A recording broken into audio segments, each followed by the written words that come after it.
Namun, di dunia yang terus berubah ini, apakah Inggris masih bisa diandalkan oleh Malaysia? Ketika konfrontasi Indonesia-Malaysia pecah di tahun 1963, Malaysia hanya bisa bertahan karena perlindungan penuh dari Inggris dan sekutu persemakmurannya.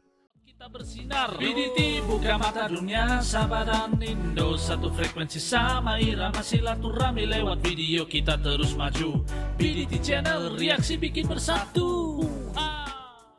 Assalamualaikum kumaha damang guys, sampurasun, sarang Buddha Johnson Print Channel Abdi, saya BDT dari Borneo, Sabah.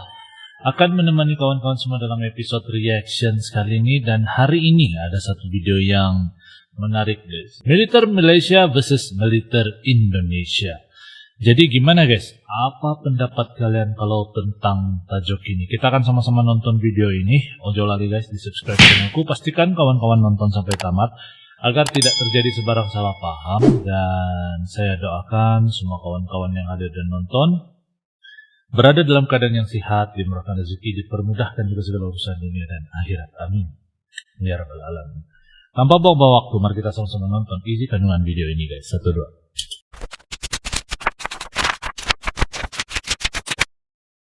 Malaysia tampaknya belum belajar dari sejarah. Berkali-kali berusaha unjuk gigi di hadapan Indonesia, tetapi ujung-ujungnya hanya berakhir dengan malu sendiri. Dari berbagai aspek, baik militer, ekonomi, maupun geopolitik, Indonesia terus berkembang pesat dan memperlihatkan dominasinya di kawasan. Sementara itu, Malaysia justru semakin tertinggal dan terus mencari perlindungan di bawah bayang-bayang sekutu lamanya, Inggris. Namun, di dunia yang terus berubah ini, apakah Inggris masih bisa diandalkan oleh Malaysia? Ketika konfrontasi Indonesia-Malaysia pecah di tahun 1963, Malaysia hanya bisa bertahan karena perlindungan penuh dari Inggris dan sekutu persemakmurannya. Bahkan saat itu, pasukan elit Inggris seperti SAS, atau Special Air Service, dan Gurkha dikerahkan untuk menghadapi prajurit Indonesia. Tetapi fakta di lapangan berbicara lain. Tentara Indonesia yang hanya bersenjata ringan tetap mampu memberikan perlawanan sengit dan bahkan membuat pasukan Inggris kerepotan. Oh, ini yang masa kalau tidak salah Ganyang Malaysia ini kan masa zaman pemerintahan Pak Soeharto kan. Kalau tidak silap saya, kalau saya salah tolong betulkan saya guys. Sejumlah dokumen yang baru dibuka dari arsip Inggris mengungkapkan bahwa pertempuran dengan Indonesia adalah salah satu pengalaman paling menegangkan bagi tentara Inggris. Kini, situasi semakin berbeda. Indonesia bukan lagi negara berkembang yang hanya mengandalkan senjata tua dan strategi perang gerilya. Indonesia telah menjelma menjadi salah satu kekuatan militer terbesar di Asia Tenggara. Dengan anggaran pertahanan yang terus meningkat, alutsista yang semakin modern, serta peningkatan personel terlatih, Indonesia kini menjadi raksasa militer di kawasan ini. Ini saya setuju guys, personel TNI sejak ada beribu-ribu guys, dan kalau kita lihat tentang semangat juang orang-orang Indonesia itu sampai titisan darah terakhir sanggup melawan guys. Jadi memang kuasa militer di Indonesia sekarang nih terkena lagi alutsista, ada PT Pindad, ada PT Edi. Jadi banyak sudah dia punya alutsista baru, dan juga dia punya pengeluar senjata gitu. Jadi Indonesia tidak ada yang Indonesia beli, ada juga yang Indonesia bikin sendiri guys, senjata-senjata alutsista yang modern inilah. Jadi memang jauh beza sama dulu lah. Sementara itu, Malaysia masih tertinggal dengan alutsista yang terbatas dan anggaran militer yang jauh lebih kecil dibandingkan Indonesia. Jika Malaysia benar-benar berpikir bisa menghadapi Indonesia dalam konflik terbuka, mereka perlu berkaca pada kenyataan. Militer Malaysia saat ini sangat bergantung pada alutsista bekas, dan keterbatasan anggaran membuat mereka sulit melakukan modernisasi besar-besaran. Sementara itu, Indonesia terus memperkuat kekuatannya dengan berbagai pembelian alutsista terbaru, seperti jet tempur Rafale, F-15EX, kapal perang fregat, serta pengembangan kapal selam dan drone tempur dalam negeri. Selain itu, kerjasama antara Indonesia dan negara-negara besar semakin solid. Indonesia kini tidak hanya menjadi pembeli alutsista, tetapi juga mulai memproduksi dan mengembangkan teknologi militer sendiri. Ini bukan hoax guys Bayangkan saja jet tempur Rafale pun ada 15 biji Indonesia beli kalau tidak salah saya dari Rusia. Dan itu peningkatan alutsista yang modern ini kan kalau mau dibanding sama Malaysia, bukan saya mau memburukkan negara saya sendiri ya, tapi memang jauh lah. Sedangkan kapal selam pun Malaysia cuma beli yang second hand. Kalau Indonesia ada yang bikin sendiri, ada yang beli baru lagi dari Rusia kan. Dari Perancis kalau kapal selam dia, kalau tidak silap saya. Jadi ini kalau mau membandingkan dua militer Malaysia dan Indonesia ini memang jauh.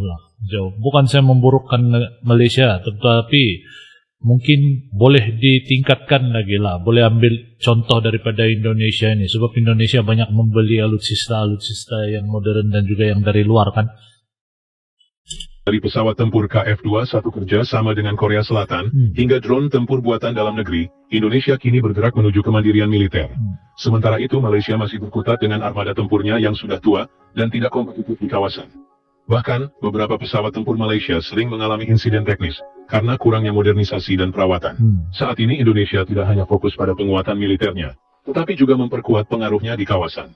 Dengan ASEAN sebagai medan strategis, Indonesia berperan sebagai pemimpin yang aktif dalam menciptakan stabilitas dan pertumbuhan ekonomi. Sementara itu, Malaysia masih berkutat dengan politik dalam negerinya yang tak stabil, dan perpecahan internal yang terus membayangi. Bukannya memperbaiki kondisi negaranya sendiri, Malaysia justru sibuk memprovokasi Indonesia dengan berbagai cara. Dari sengketa wilayah hingga komentar miring yang sering dilontarkan pejabat dan netizen mereka. Tidak hanya dari segi militer, Malaysia juga menghadapi ancaman dari sisi ekonomi. Keputusan Indonesia untuk menghentikan ekspor barang mentah seperti nikel, batu bara, dan minyak sawit ke luar negeri telah membuat Malaysia kelimpungan. Sebelumnya Malaysia sangat bergantung pada pasokan bahan mentah dari Indonesia dengan harga murah, yang kemudian mereka olah kembali menjadi produk bernilai tinggi. Namun, kebijakan hilirisasi Indonesia telah mengubah permainan.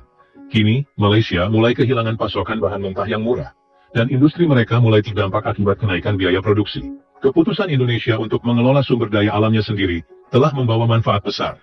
Industri dalam negeri semakin berkembang, nilai ekspor meningkat, dan negara-negara lain justru mulai mendekati Indonesia untuk kerjasama ekonomi. Sementara itu, Malaysia mulai kehilangan daya saingnya. Pabrik-pabrik yang sebelumnya mengandalkan pasokan bahan mentah dari Indonesia, kini terpaksa mencari alternatif yang jauh lebih mahal. Malaysia juga kehilangan tenaga kerja berkualitas dari Indonesia, yang kini lebih memilih bekerja di dalam negeri, atau di negara-negara yang memberikan apresiasi lebih tinggi. Fenomena ini memukul sektor-sektor utama Malaysia, seperti perkebunan, konstruksi, dan manufaktur. Tanpa tenaga kerja dari Indonesia, Malaysia mulai menghadapi stagnasi dalam pertumbuhan ekonominya. Kondisi ini juga diperparah dengan menurunnya angka kelahiran di Malaysia, yang berarti tenaga kerja mereka semakin berkurang. Ini dari saya tidak sisi pasti, geopolitik, guys. Indonesia juga semakin diperhitungkan oleh negara-negara besar. Amerika Serikat dan Uni Eropa kini melihat Indonesia sebagai mitra strategis di kawasan Asia Pasifik. Beberapa tahun terakhir, kerjasama pertahanan antara Indonesia dan negara-negara besar semakin erat. Fakta menarik lainnya adalah bahwa dunia kini lebih berpihak pada Indonesia dibandingkan Malaysia. Hubungan baik antara Indonesia dengan negara-negara besar seperti Amerika Serikat, China, Rusia, dan Uni Eropa membuat posisi Indonesia semakin kuat dalam kancah geopolitik. Indonesia tidak lagi dipandang sebagai negara berkembang yang bisa diabaikan, melainkan sebagai negara yang punya potensi besar sebagai raksasa ekonomi dan pertahanan di masa depan. Malaysia, di sisi lain, hanya bisa berharap pada sisa-sisa pengaruh kolonial Inggris, yang bahkan kini sudah tidak bisa diandalkan lagi. Bahkan jika konflik pecah, kecil kemungkinan Inggris akan mengorbankan sumber dayanya hanya demi membantu Malaysia. Dunia sudah berubah, dan negara-negara besar kini lebih memikirkan kepentingan ekonomi mereka sendiri daripada sekadar membela negara-negara kecil dalam konflik yang tidak menguntungkan mereka. Di sisi lain, ketergantungan Malaysia pada tenaga kerja asing juga menjadi bumerang. Banyak sektor industri mereka yang mengandalkan tenaga kerja dari Indonesia dan Bangladesh. Tetapi kini semakin banyak tenaga kerja asing yang enggan bekerja di Malaysia akibat gaji yang rendah dan perlakuan yang buruk. Hal ini semakin memperburuk krisis tenaga kerja di Malaysia yang sudah mulai terasa dalam beberapa tahun terakhir. Jika Malaysia berpikir bisa menyaingi Indonesia dalam hal pengaruh di kawasan, mereka perlu memikirkan ulang. Dengan populasi yang jauh lebih besar, ekonomi yang terus berkembang, dan posisi strategis yang semakin penting, Indonesia kini menjadi pemain utama di Asia Tenggara. Sementara itu, Malaysia semakin terlihat sebagai negara yang tidak memiliki daya saing, dan hanya bergantung pada aliansi lama yang mulai kehilangan relevansinya. Bahkan dalam ranah sosial dan budaya, dominasi Indonesia semakin terlihat. Industri hiburan Indonesia kini mulai mendominasi pasar Asia Tenggara, sementara budaya pop Malaysia semakin kehilangan daya tariknya. Dari film, musik, hingga dunia digital, Indonesia semakin menunjukkan dominasinya. Dengan semua fakta ini, tidak ada alasan bagi Malaysia untuk terus bersikap arogan terhadap Indonesia. Baik dari segi militer, ekonomi, maupun geopolitik, Indonesia telah menunjukkan bahwa ia adalah kekuatan yang harus diperhitungkan. Jika Malaysia tetap berpikir mereka bisa menantang Indonesia, mereka hanya akan semakin mempermalukan diri mereka sendiri di hadapan dunia. Jadi Malaysia masih berharap pada Inggris? Atau sudah saatnya mereka sadar diri sebelum terlambat? Oke guys, jadi demikian video yang baru kita nonton bareng. Satu video yang di ujung sudah saya kurang pastilah. Tapi kalau pasal tentang militer, memang Indonesia satu sumber daya kuasa yang baru di Asia Tenggara ini memang luar biasa lah. Sebab dia ada pabrik pengeluaran alutsista sendiri lagi kan. Dan kalau kita bercakap pasal ekonomi pula, itu saya pun kurang tahu. Sebab maksud saya kurang tahu, hilirisasi di Indonesia ini saya rasa tidak berapa berdampak sama Malaysia guys. Sebab di Malaysia juga ada sawit sendiri, ada minyak sendiri, dan juga ada beberapa sebab di Sabah, Semenanjung dan Sabah ini kan, Semenanjung, Sabah, Sarawak ini kan Malaysia. Jadi mungkin di Semenanjung akan ambil dari Sabah dan Sarawak lah untuk mereka. Tapi kalau itu soal bahan mentah macam sawit, begitu minyak, begitulah. Tapi saya pun kurang tahu lah tentang itu. Kita bergantung pada kebijaksanaan pada pemimpin-pemimpin sajalah. Itu kalau menurut saya, pendapat saya. Tapi kalau yang hal-hal pasal militer itu saya setuju. Dan juga saya rasa Indonesia sekarang semakin digeruni lah. Kalau pasal soal musik dan juga drama TV, apa semua TV, hiburan lah. Memang Indonesia itu surga talenta guys.